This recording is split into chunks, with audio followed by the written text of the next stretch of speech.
5 arbitres argentins pour France, Maroc, une première historique qui fait déjà couler beaucoup d'encre.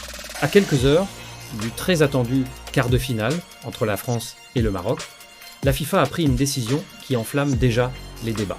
Pour la première fois dans l'histoire de la Coupe du Monde, l'arbitre principal, ainsi que l'ensemble de ses assistants, seront tous issus de la même nationalité, l'Argentine. Une désignation inédite qui suscite interrogations, critiques et inquiétudes des deux côtés.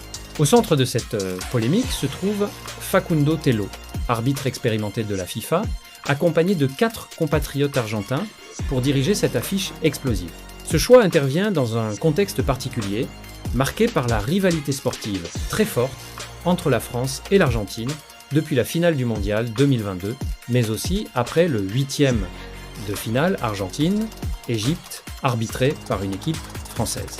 Facundo Tello, mais cette désignation constitue-t-elle réellement un problème? Sur le plan réglementaire, la réponse est non.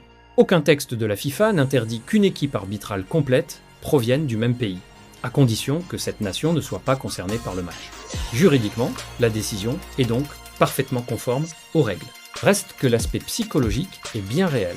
Dans une rencontre aussi tendue, où chaque décision pourra faire basculer le destin des deux sélections, le moindre coup de sifflet sera scruté, analysé et parfois contesté.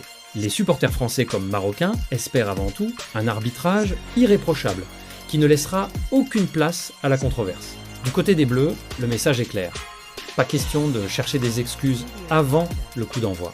Le staff français a appelé au calme et refuse d'alimenter toute théorie de favoritisme, préférant laisser le terrain parler.